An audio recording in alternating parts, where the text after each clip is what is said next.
السلام عليكم، ازيكم عاملين ايه؟ النهاردة ان شاء الله هنتكلم عن قصة بشر اتحولوا لخنازير ولقرود. مستغربين صح؟ هنعرف القصة، بس قبل اي حاجة ما تنسوش السبسكرايب بتاعتنا ولايك للفيديو وتفعيل الجرس عشان يجيلكم كل جديد ان شاء الله. ويلا نبدأ قصتنا النهاردة.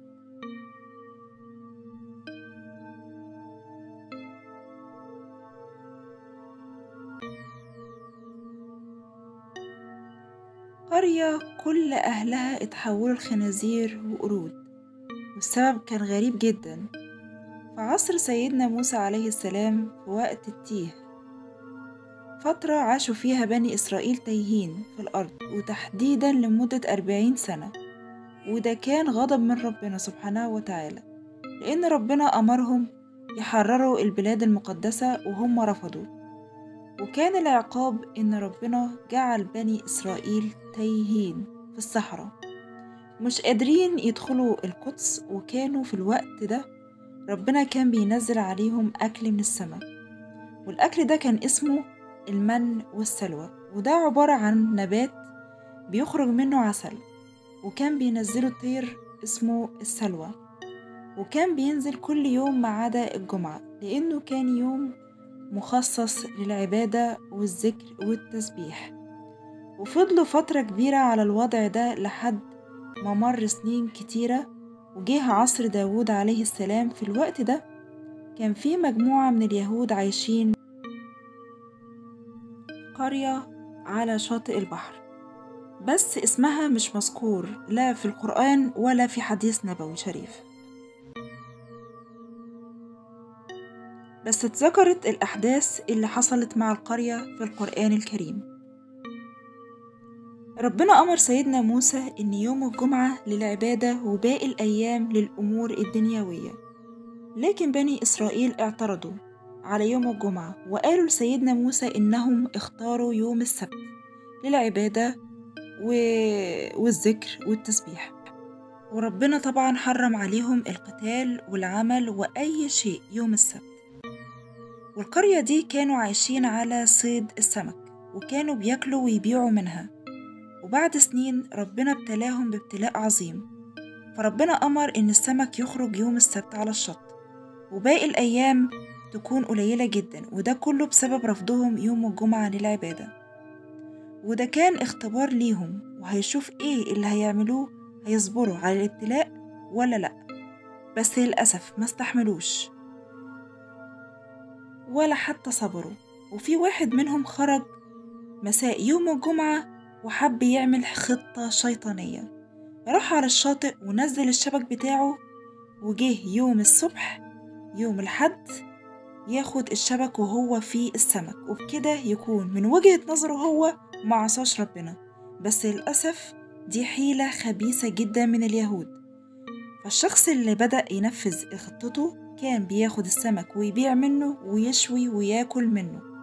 فالجيران بدأت تشم الريحة، فراحوا عنده وسألوه جاب السمك منين، لأنهم محرومين منه.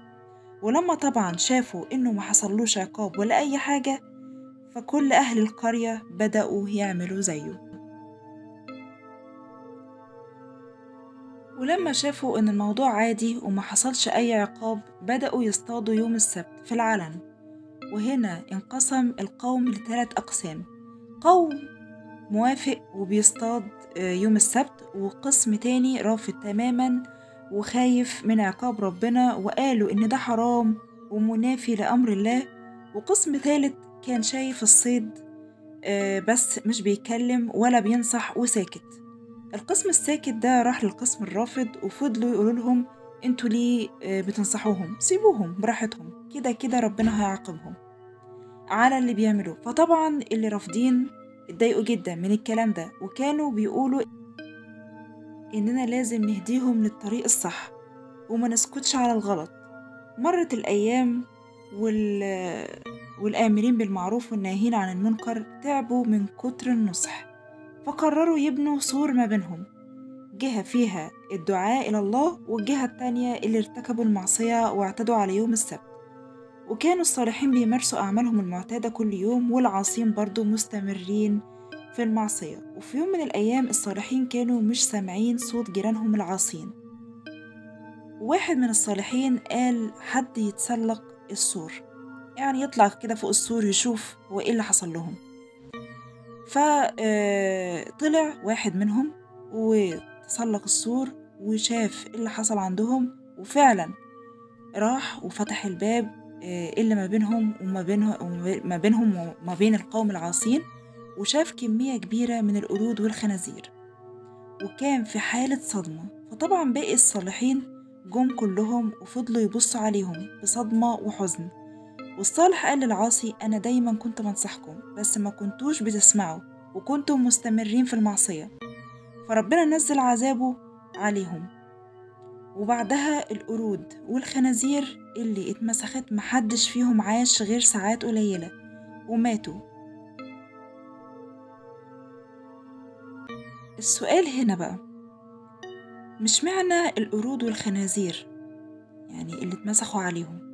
لأن القرد والخنزير فيهم شبه كبير من الإنسان، وربنا سبحانه وتعالى ليه حكمة في كده. وهنا خلصت قصة أصحاب السبت، أتمنى تكون عجبتكم.